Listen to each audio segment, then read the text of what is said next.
सुप्रभात मेरे प्यारे बच्चों, आप कैसे हैं। मैं आशा करता हूं कि आप स्वस्थ होंगे, सुरक्षित होंगे। आपने मेरे पिछले वीडियो में दीवानों की हस्ती कविता को पढ़ा। आज मैं आपके सामने एक नए पाठ के साथ, एक नई विधा के साथ पुनः उपस्थित हुआ हूं, जो आपकी पाठ्य पुस्तक बसंत भाग 3 की 5वां अध्याय है, चिट्ठियों की अनूठी दुनिया, जिसके लेखक हैं अरविंद कुमार सिंह जी।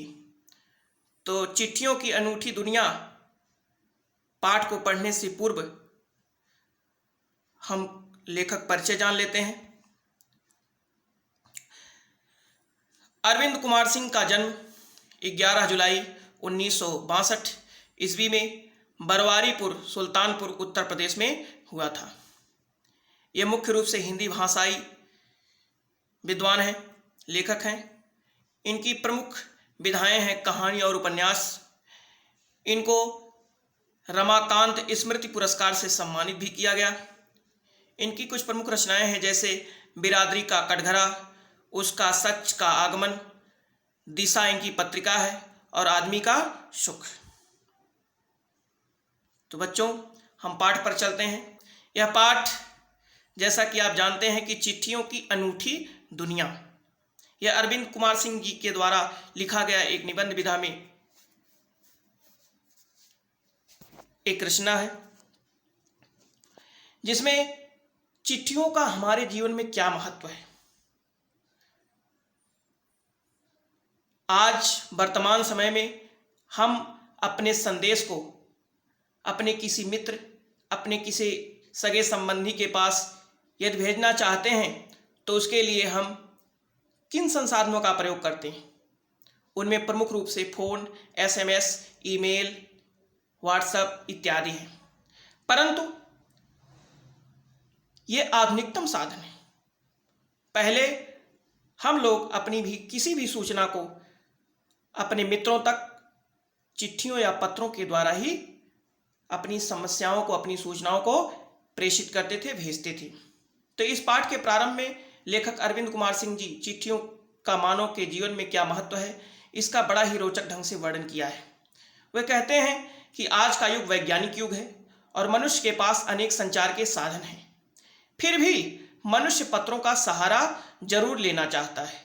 वह कहता है कि उनके नाम भी भाषा के अनुसार अलग अलग हैं। इन पत्रों के नाम भाषा के अनुसार अलग अलग हैं। तेलुगु में इसे उत्तरम कहा जाता है, तो कन्नड़ में कागज कहा जाता है। संस्कृत में पत्र कहा जाता है, तो उर्दू में खत कहा जाता है। वहीं तमिल में इसको कडित के नाम से जाना जाता है। तो पत्रों का हमारे जीवन में बहुत ही महत्वपूर्ण भूमिका रही है। लेखक पुनः अगली पंक्तियों में कहता है कि वर्तमान समय में कई लोग अपने पुरखों के पत्र सहेज कर रखे, जो उनके पुरखे हैं, जो उनके पूर्वज हैं, उनके पत्रों को सहेज करके रखे हैं, सुरक्षित रखे हुए हैं अपने घर पे। और आज उन पत्रों को जब याद करते हैं तो उनको उनका स्मरण हो आता है। उसी प्रकार से हमारे सैनिक भी अपने घर वालों के पत्रों का इंतजार बड़े ही बेसब्री से बॉर्डर पर करते रहते हैं। इसका वर्णन हमारी भारतीय सिनेमा जगत की कई फिल्मों में भी किया गया है। आगे पुनः लेखक कहता है कि जो संतोष हमें आज के आधुनिकतम साधन नहीं दे सकते, वह संतोष हमें पत्र या चिट्ठियां प्रदान करती हैं। क्यों? ऐसा इसलिए क्योंकि पत्र को हम अधिक दिन तक सुरक्षित रख सकते हैं, जबकि फ़ोन या SMS के संदेशों को हम अधिक दिन तक सुरक्षित नहीं रख सकते। वास्तव में पत्र जैसा संतोष फ़ोन या SMS नहीं दे सकता, क्योंकि पत्र एक नया सिलसिला शुरू करता है और राजनीतिक, साहित्यिक तथा कला के क्षेत्र में प्रगतिशील आंदोलनों के कारण बनते और बिगड़ते रहते हैं। इतना व्यापक जन आंदोलन को जन्म देने की क्षमता SMS या फ़ोन द्वारा संभव नहीं होता है। व्यक्तिगत या सामाजिक स्तर पर व्यवस्था से असंतुष्ट लोगों को संतोष प्राप्त करने के लिए पत्र एक प्रभावी माध्यम है। यानी हर प्रकार से पत्र सबको संतुष्टि प्रदान करता है, जबकि फ़ोन या SMS नहीं प्रदान कर सकता। लेखक पुनः कहता है कि बहुत सी घटनाओं के स्रोत पत्र ही होते हैं। मानव सभ्यता के क्रमशः विकास में पत्रों की एक बहुत महत्वपूर्ण भूमिका रही है। हर एक की पत्र कला अलग अलग होती है। हर व्यक्ति की अपनी लेखन कला जो होती है पत्र की, वह अलग अलग तरीके की होती है। आंकड़ों के अनुसार अगर भारत में देखा जाए तो भारत ही एक ऐसा देश है जहां प्रतिदिन लगभग 4.5 करोड़ चिट्ठियां डाक में डाली जाती हैं, जो पत्र की महत्ता को स्थापित करती हैं, साबित कराती हैं कि पत्र का हमारे देश में कितना महत्व है। तो पत्र हमारे जीवन में बहुत ही महत्वपूर्ण है। इसका प्रयोग विद्यालयों में भी किया जाता है, चाहे वह औपचारिक या अनौपचारिक किसी भी ढंग से किया जाता हो। तो पत्र एक ऐसी कला है जिसके द्वारा हम अपने संदेश को बहुत दिनों तक सुरक्षित रख सकते हैं। तो बच्चों, आज आपने क्या सीखा? हम चलते हैं कुछ बहुविकल्पीय प्रश्नों पर। प्रश्न नंबर 1, चिट्ठियों की अनूठी दुनिया पाठ के लेखक निम्नलिखित में से कौन है? चिट्ठियों की अनूठी दुनिया पाठ के लेखक निम्नलिखित में से कौन है? आपके विकल्प हैं का कामतानाथ, खा रामदरस मिश्र, ग हरिशंकर परसाई, घ अरविंद कुमार सिंह। तो बच्चों, आपने अनुमान लगा लिया होगा कि आपका कौन सा विकल्प सही है। हाँ, आपका विकल्प घ सही है, अरविंद कुमार सिंह। हम अगले प्रश्न पर बढ़ते हैं। प्रश्न नंबर 2, पत्र जो काम कर सकते हैं उसे संचार के साधन नहीं कर सकते।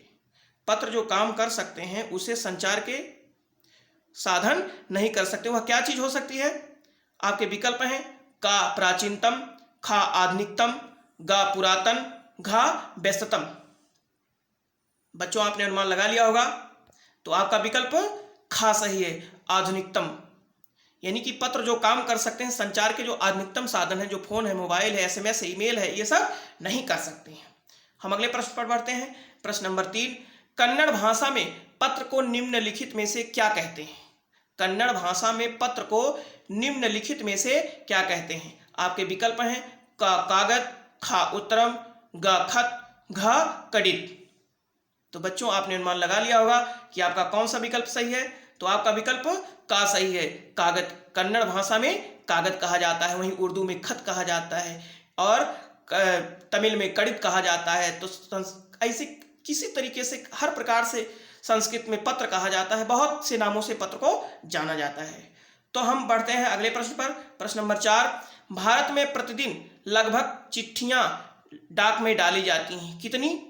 आपके विकल्प हैं का 3.5 करोड़, ख 5.5 करोड़, ग 4.5 करोड़, घ 6.5 करोड़।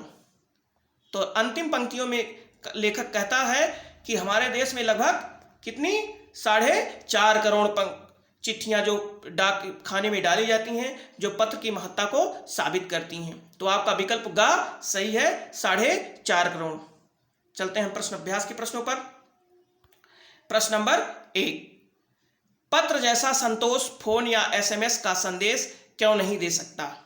पत्र जैसा संतोष फोन या SMS का संदेश क्यों नहीं दे सकता? आपका अगला प्रश्न है प्रश्न नंबर 2, पत्र धरोहर हो सकते हैं लेकिन SMS क्यों नहीं? पत्र धरोहर हो सकते हैं लेकिन SMS क्यों नहीं? अपने विचार इस पर लिखिए। हम अगले वीडियो में पुनः मिलते हैं, तब तक के लिए धन्यवाद।